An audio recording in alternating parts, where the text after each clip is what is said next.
Hello viewers, movie with আরজেতে আপনাদের সকলকে স্বাগত। এখন আমি আপনাদের সাথে কথা বলতে চলেছি একটি মালায়ালাম ছবি নিয়ে, যেটির নাম হলো হৃদয় পূর্বম।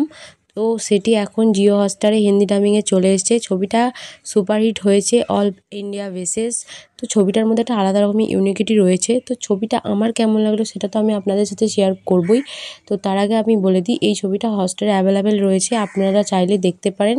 আপনাদেরও আশা করছি ভালো লাগবে। ছবিটা বক্স অফিসে হিট হওয়ার কারণ হলো এটি একটি লাইট হার্টেড এবং কমেডি ছবি, যেটা মানুষের ফিল করতে পারবে মানুষ, এবং শুরু থেকে শেষ পর্যন্ত ছবিটা দেখার পর আপনার মুখে হাসি থাকবে ডেফিনেটলি।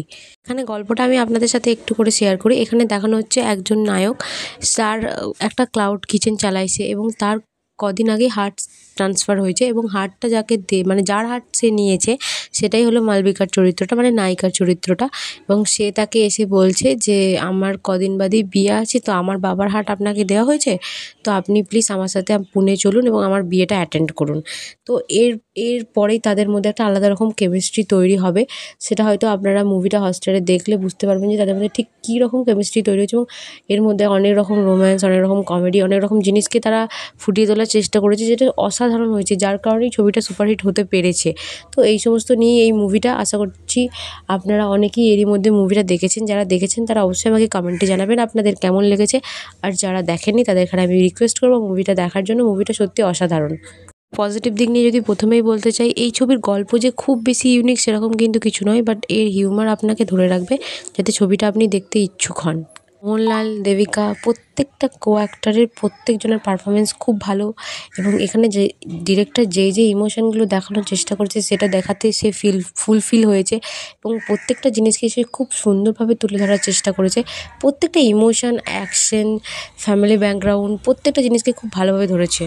ছবিটার মধ্যে একটা অথেন্টিক ব্যাপার রয়েছে, যেটা যখন কেরালার মধ্যে শুটিং হয় জিনিসটাকে খুব শার্পভাবে জিনিসটাকে ফুটিয়ে তোলার চেষ্টা করেছে, যেটা খুব অসাধারণ লাগছে। এখানে কমেডিটাকেও টুকটাক রাখা হয়েছে, যেটা বেশ ভালো লাগছে।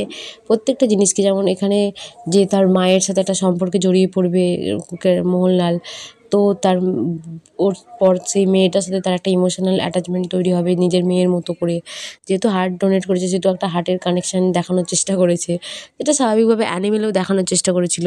অনেকে আমরা এরকম থট আমরা অনেকে অন্যান্য মুভিতে দেখেছি, বাট এইখানেও একটা আলাদা রকম হিউমার তৈরি করার চেষ্টা করেছে এবং ইমোশনটাকে খুব ভালোভাবে দিয়েছে, যার কারণে জিনিসটা খুব সুন্দর লাগছে দেখতে।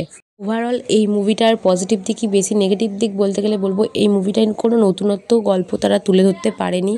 এখানে যে স্টোরিটা দেখানো হয়েছে সেটা খুবই ইউনিক স্টোরি, যে এরকম কিন্তু নয়, যার কারণে অনেক মানুষ বোরিং হতে পারে। বাট একটা হিউম্যানিটি রয়েছে, যেটা একটা খুব ইমোশনাল দিকগুলোকে তুলে ধরেছে, যেটা আমার মতো মানুষের ভালো লেগেছে। এবার সবার ভালো লাগবে এরকম কোনো কথা নেই, মানুষের থট প্রসেস আলাদা আলাদা। তো আজকের মুভি এক্সপ্লেন এই পর্যন্তই। আশা করছি আপনাদের মুভিটা ভালো লেগেছে যারা দেখেছেন। আর যারা দেখেননি তাদের এখানে বলবো যে মুভিটা দেখুন, হটস্টারে অ্যাভেলেবেল রয়েছে হিন্দি ডাবিংয়ে। খুব ভালো লাগবে আপনাদেরও যারা দেখেননি। তো আশা করছি আমার ভিডিওটি আপনাদের ভালো লেগেছে। আমার ভিডিওটি যদি ভালো লেগে থাকে অবশ্যই লাইক, কমেন্ট, শেয়ার এবং আমার চ্যানেলটিকে সাবস্ক্রাইব করে দেবেন। Thank you so much for watching this video.